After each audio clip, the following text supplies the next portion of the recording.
Mark, can you hear me? We can hear you perfectly fine. I can hear you now. Sorry about that. Good afternoon, everybody. Good afternoon. Good afternoon. We're going to give just a couple of minutes to make sure that folks are able to get in, but we start 3 or 4 minutes. Okay.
Joining us for a conversation this afternoon about investing into some critical human service needs and resources for some of our great partners delivering services throughout our community. I want to thank Council President Hardin, Councilmember Tyson, Tashia Safford, President and CEO of the Center for Healthy Families.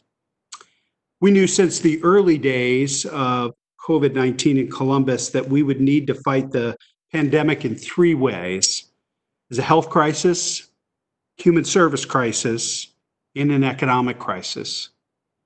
We all know that these categories overlap and we're addressing each simultaneously. A few weeks ago, due to the leadership and support of Congresswoman Joyce Beatty, Senators Sherrod Brown and Rob Portman, we received $157 million from the U.S. Treasury in the form of CARES Act funding that must be used for expenditures directly related to the city's response to COVID-19. With our partners in City Council, we've divided the funds into 3 categories to best serve the needs of the community. $80 million for direct spending for COVID-19 expenses, including expanding access to testing and contact tracing, some of the announcements we made yesterday at Columbus Public Health, our EMS response, and PPE. We dedicated $51 million for human services and $26 million for our economic recovery. Today, we want to talk about the human service component. On Monday, Council will consider legislation to fully fund the 44 human service programs that were competitively selected for a 2-year grant award in 2019. These programs are usually funded by bed tax revenue, but because of COVID-19, these revenues have been all but eliminated. We are allocating $2.2 million in CARES dollars to fill the gap left by the significant loss of bed tax revenue to ensure we can honor our commitment to these 44 agencies. These grants will continue to benefit some of the most vulnerable populations who have been disproportionately negatively impacted by COVID-19. In addition, we're asking City Council to consider legislation that provides an additional $15 million for a human service COVID support grant fund. The grants will be focused on providing access to residents' basic needs, as well as increasing the capacity of the Columbus human service providers. This will be a competitive grant process, and we will release the details of how organizations can apply in early July. Now, more than ever, our vision of economic security and resilience for residents requires building a thriving community where individuals and families have access to education, training, living wages, higher paying jobs, financial wellness programs, and stable housing. Using CARES Act dollars to invest in these programs will help move toward this vision. It's now my pleasure to introduce the leader of Columbus City Council and our partner, President Shannon Hardin. Thank you, Mayor Ginther. It's so good to see our friend, Mr. Shia, and my colleague, Councilmember Tyson, actually Chair Tyson, as it pertains to Health and Human Services. A few weeks ago, we announced a multi-million-dollar investment to keep families in their homes and to fight evictions in our cities. Just last week, we announced more than $5 million additional dollars to support small businesses in Columbus. And today, we're announcing more than $15 million to go to nonprofits that feed, house, and employ our neighbors. We've heard from many folks from the Human Service Chamber, the foundation, the Columbus Foundation, regarding just how important that is to keep nonprofits strong during this difficult time. We've also heard from many nonprofits directly. The demand on our nonprofit community has skyrocketed since COVID-19 has made its way through our city. Over the past few months, they have accomplished the Herculean task of meeting our community's needs despite declining revenue. So I'm happy to be here today to help, as many have said before, help the helpers. We're utilizing dollars granted by the federal government, as the mayor said, and we'd like to thank our congressional delegation for their work to bring these dollars home. But this is just the first investment to support nonprofits, and there will be more to come. This is one step in a larger process. And so I want to thank my colleague, the chair of our Health and Human Services Committee on Council, someone who has an intimate relationship with each and every one of these agencies and knows their needs firsthand. My colleague, Chair Priscilla Tyson. With that, I'll turn things over to you, Chair Tyson. Thank you, President Hardin. I want to first thank Mayor Ginther and Council President Shannon Hardin for their work and understanding of the importance of getting these dollars, these very important dollars, to our social service agencies. I too want to thank our delegation, a congressional delegation, for supporting the legislation to give us the dollars in our community. I'm Councilmember Priscilla Tyson, Chair of the Health and Human Services and Workforce Development Committees. Our world has certainly changed in the last several months, and our nonprofit leaders have been swift in adapting to the rapidly changing environment. Initially, many organizations transitioned operations, allowing staff to work remotely while still remaining open to serve Columbus residents. Now that the state is reopening, organizations again will have to adapt. Our nonprofit leaders stood in the gaps and filled critical needs at a time when many residents didn't have the resources to provide for themselves. Organizations organizations came together and they had to have the burden of the financial burden that they were not expecting that really did hurt their ability to serve our community. We know that nonprofit organizations lost revenue and had to cancel 2020 fundraising events due to COVID. Over the last several months, I've been in touch with many of the nonprofit leaders in our community.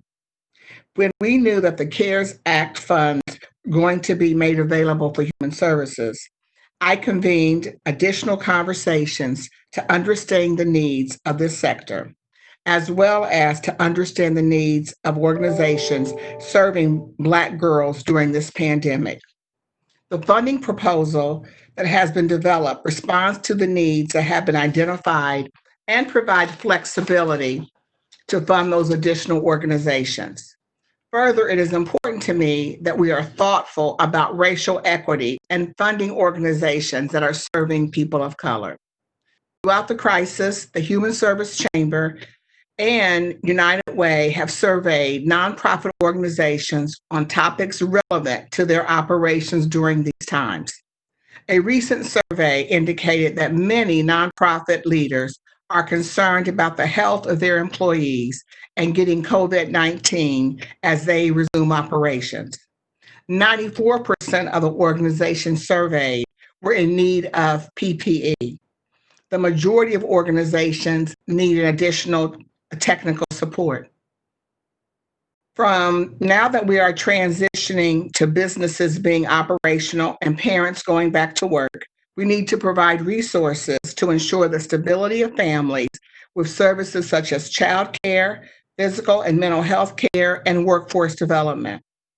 Also, these families are still in need of the critical basic services such as food and housing. The funding proposal being put forth will allow us to address PPE, the technical needs, basic services, and stabilization resources that I have mentioned. Additionally, we will be able to honor our commitment to our nonprofit partners who were selected for the Human Services Grant funding. We will now be funding the Human Service Chamber. Over the last several weeks, the Chamber has been instrumental in not only advocating for its member organizations, but the Chamber has also been a strong in voicing the needs of the human service sector. In closing, I appreciate that we have this opportunity to provide support to many that are on the front lines and serving our residents. I want to also thank the Mayor's Deputy Chief of Staff for External Affairs, Don Tyler Lee, and the Development Director, Mike Stevens, for their work on this proposal. I want to highlight that there is more work that we will need to be doing to fund additional organizations. Further, this funding comes with stipulations, so it will not solve all the financial challenges that our nonprofit partners face. We will have to continue to support our social service providers in advocating for federal dollars if there is a fourth stimulus package. I know many residents are facing their own struggles due to COVID-19, but I would encourage those that can volunteer to support our organizations to do that. Or as also today is the Big Give Day, or to give to those organizations. With that, I would like to introduce Tashia Safford, the President and CEO of the Center for Healthy Families. This organization has continued to meet the needs of its clients during this crisis. Thank you, and I will now turn it over to Tashia. Council members and our congressional delegation for your leadership and commitment to advancing our community. The health and economic impact of COVID-19 has been devastating to our community and our nation. Imagine for a moment, walking downtown on a warm spring morning, reading the newspaper and the sun is shining. A subtle breeze comes through and it causes you to grab your newspaper a little tighter to keep it in your hand. Not too bad, right? You imagine your morning's back on track. Well, the way that the youth that we serve and the most vulnerable citizens of Columbus served by the Health and Human Services sector felt COVID was more like a hurricane warning. and for many, a complete tornado than a slight breeze. Life is not back on track. They have lost grip of more than a newspaper.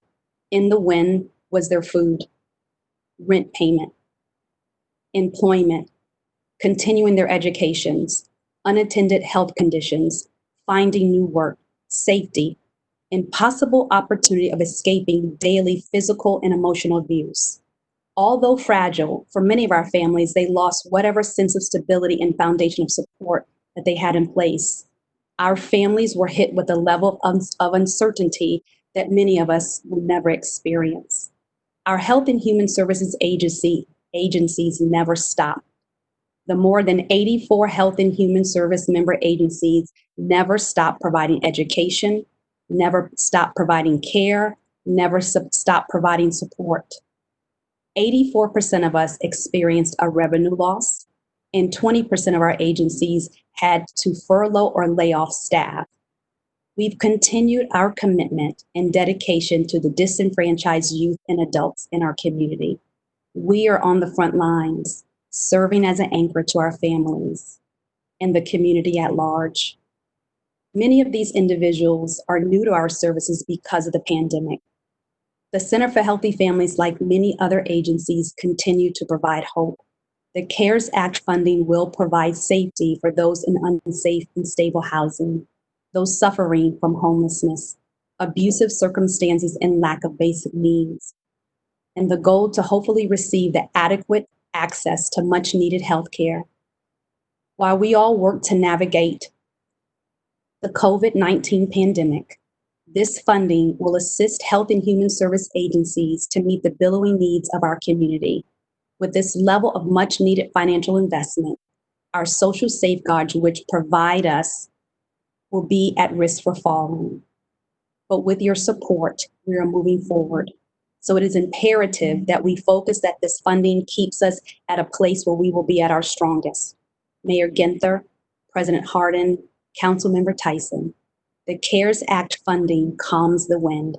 It allows our youth to regain a sense of their balance. The CARES Act funding allows our youth and adults to steady their gait, to begin walking the path of a healthy, improved life for themselves, but more importantly, their families. Now, please understand, these impacts did not begin with the coronavirus and are just another manifestation of the deadly outcomes of systemic poverty in all its forms, and racism that is deeply rooted in our nation's history. I am hopeful that this funding will make a difference for all families and reach those disproportionately impacted by where they lived and by the color of their skin. On behalf of the Center for Healthy Families, our board, our staff, but more importantly, those that we are entrusted to serve, I thank you for your investment. Thank you so much, Shia, for those powerful comments and for the work that you do every day with our young people, our families, and in our neighborhoods. I also want to thank Council President Hardin and Chairwoman Tyson for their continued commitment to our neighbors here in Columbus. One final point before we open up for questions from the media.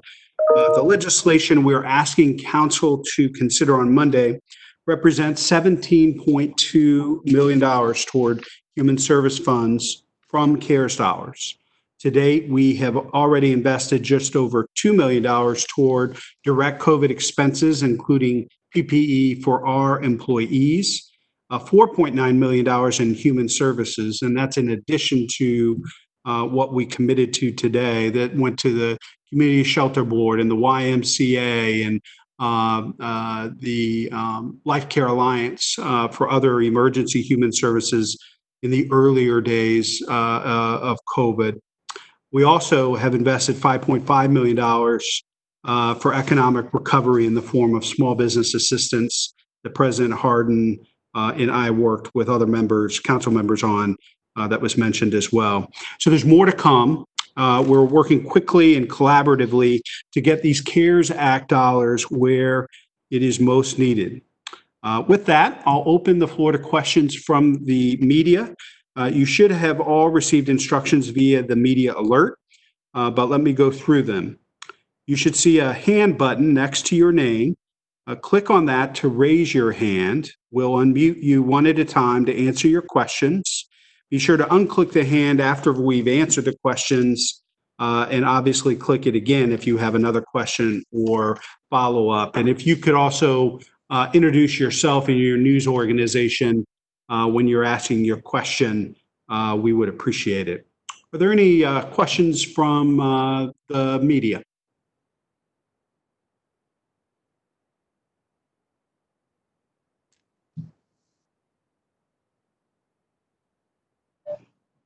Looks like there's a question from Sean Lanier. Sean? Yes, this is Sean Lanier with NBC4. Just had a question about the money that will be voted on Monday. What can that money go toward for these human services? What can he use it for? And just kind of reiterate a little bit of how this can help, I guess, stabilize what you all have been doing in addition to the money that you've already received.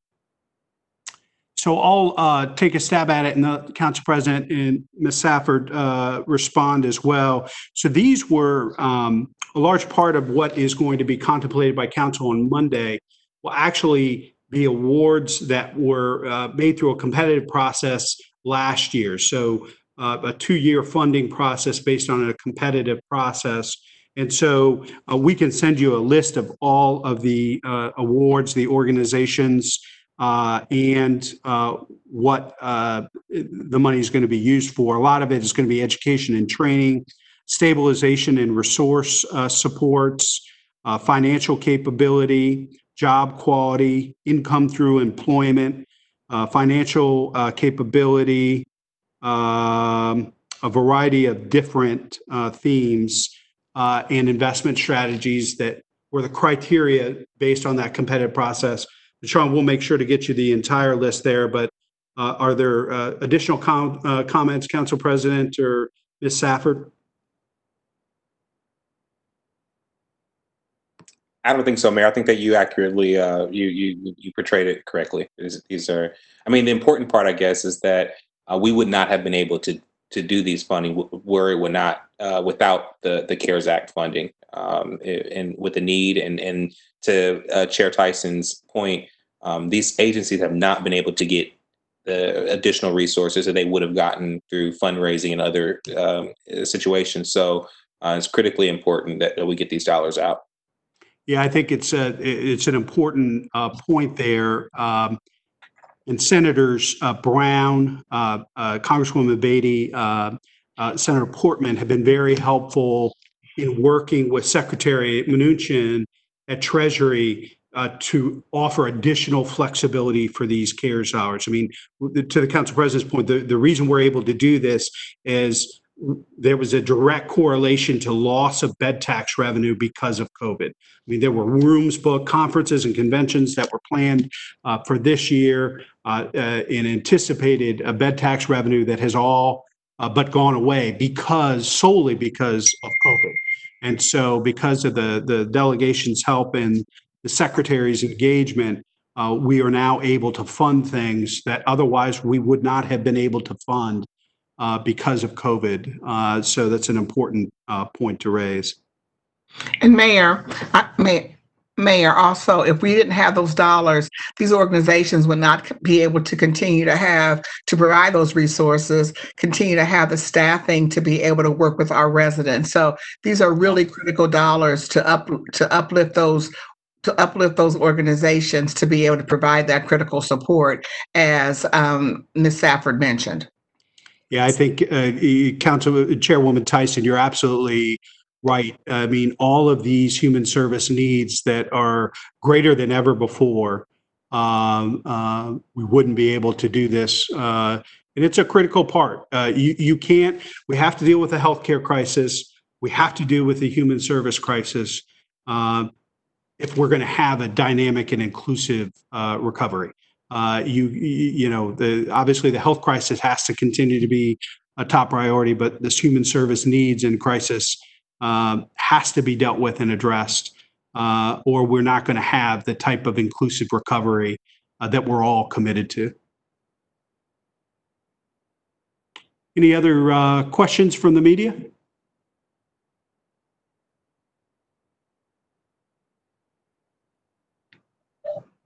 This is Sean Lanier again. I have another question for Ms. Safford. Can you talk about what would have happened if these dollars were not available for you? How would your organization have changed and had to have adapted if these dollars aren't available? If these dollars are not available, it's the point where you almost don't want to imagine. When we look at the services that we provide at the Center for Healthy Families, primary being the youth, secondary being the baby, but tertiary really is that family. So when the stability of the primary is at risk, we have to make sure that we put a scaffolding around the entire family. At the Center for Healthy Families, we have families that are now living 8 to 10 in a 2-bedroom apartment. So when we show up to provide food, it's just not for the 4 that were living there before, it's for the additional 6. The weight that our clinicians take on now is much greater. In addition to the services that we provide, we also have to manage, because we could have 8 to 10 individuals in a 2-bedroom apartment. What happens when a domestic violence situation occurs, when there is no food, and when you have that many people in an apartment and no one is working because they are essential workers or they have been laid off, then how do you pay the rent? So our resource advocates in their work that they're doing is always focused on the primary and secondary, but we see that at least 40% of the care that we're providing now is really for the tertiary group within those units. The only other point I would add, Sean, and you'll see this with the list and the awards, in addition, basing this on the investment strategy and criteria for the competitive process that was made in 2019, this has also been done through the lens of equity. And so when you look at these organizations, the programs that are being funded with these CARES dollars and the populations served, it was very, very important for us to make these resources available as quickly as possible because, again, communities of color have been disproportionately negatively impacted, both because of the health crisis and then the economic crisis, unemployment, food and housing insecurity, the number of evictions, all those types of things. So it's always important to remind ourselves that we have to do this work and all of our work through that lens of equity.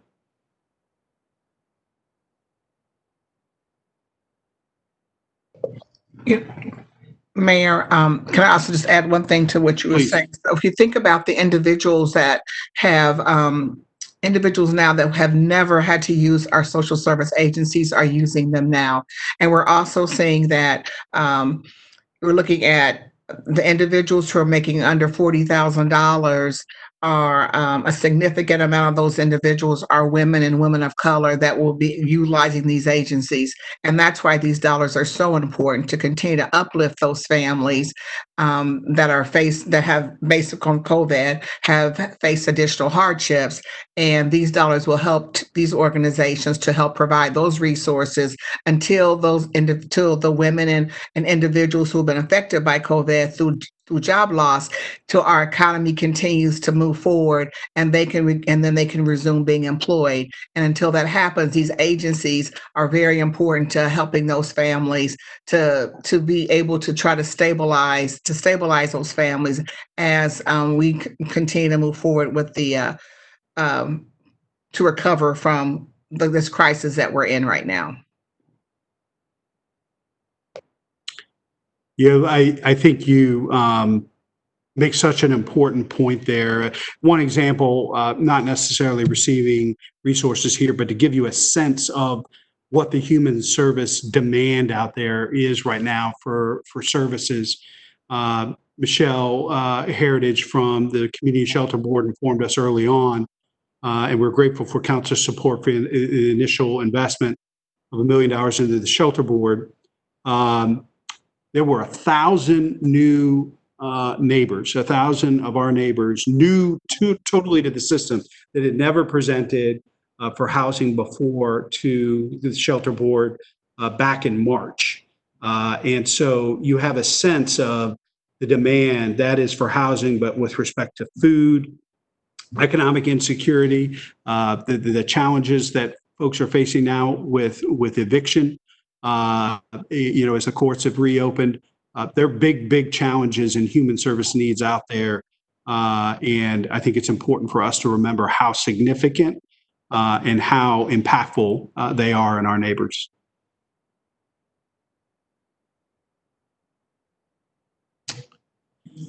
Any other questions from the press? Sean, do you have another question or any other questions from the media? I am good. Okay.